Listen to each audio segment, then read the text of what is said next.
aan ku bilownay xubnaha dimuqraadiyiinta Mareykanka ee aqalka hoose ayaa bilaabay weji cusub oo uu galayo baarista ku aadan dambiyo ay doonayaan in madaxweynaha Mareykanka Donald Trump ay ku soo galo joojiyaan toddobaadka soo socda. waxaana baaristan ay ku bilaabmaysaa marag furo si shaac ah oo furan looga dhageysanayo saraakiil horey uga tirsanaa maamulka Trump. wariyaha VOA-da Catherine Gibson ayaa warbixintan nooga diyaarisay waxaana inoo soo koobaya Maxamed Colaad Xasan. kadib toddobaadyo markhaatiyaal lagu dhegaysanayay kulamo ay albaabadu u xiraayeen oo ka dhacayay dhismaha aqalka hoose ee koongareeska maraykanka ee Capitol Hill ayaa hadda waxaa bilaabanaya in markhaatiyaasha loo dhagaysto si furan oo dadku ay kala socon karaan telefishinada maraykanka.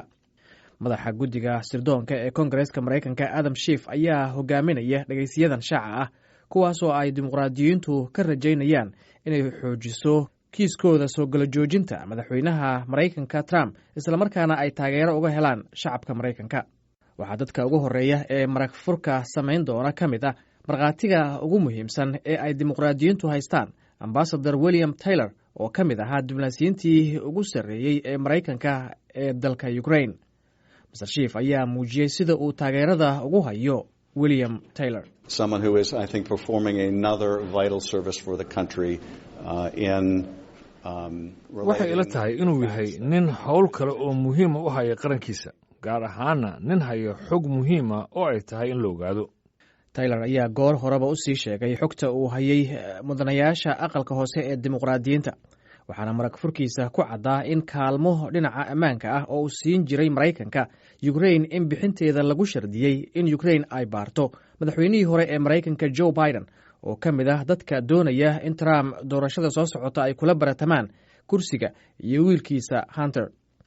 waxaa sidoo kale toddobaadka soo socda marag fur samayn doona George Kent oo ka tirsanaa wasaaradda arrimaha dibadda ee Maraykanka iyo safiirkii hore ee Maraykanka ee Ukraine Maria Yovanovich oo u sheegi doonta mudanayaasha qorshihii Trump iyo kooxdiisa ee uu hogaaminayey looyarkiisa ama qareenkiisa gaarka ah Rudy Giuliani oo ay ku doonayeen in lagu gorgortamo siyaasadda Maraykanka ee kaalmada dibadda.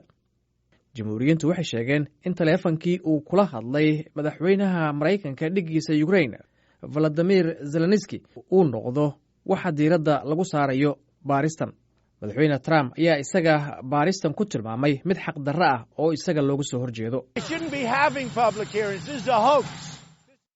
ma aha in dhegeysiga markhaatiyaasha ay ka dhigaan mid furan, waayo waxa meesha ay ku hayaan ayaaba ah been iyo khiyaano. waxay la mid tahay sheekadii beenta ahayd ee ruushka ee socon weysay.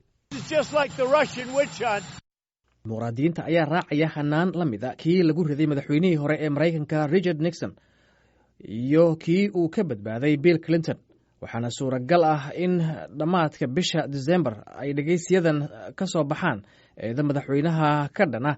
markaa kadibna waxaa ansixin doona aqalka hoose ee ay dimuqraadiyiintu ku badan yihiin, laakiin waxaa hubanti ah in marka loo gudbiyo aqalka sare ee Senatka oo ay jamhuuriyiintu ku xoogan yihiin inuu halkaa ka gudbi doonin, sidaasina uu Trump xafiiska ku sii joogo. Maxamed Colaad Xasan ayaana soo jeedinayay warbixinta ay diyaarisay wariyaha VOA-da Catherine Gibson.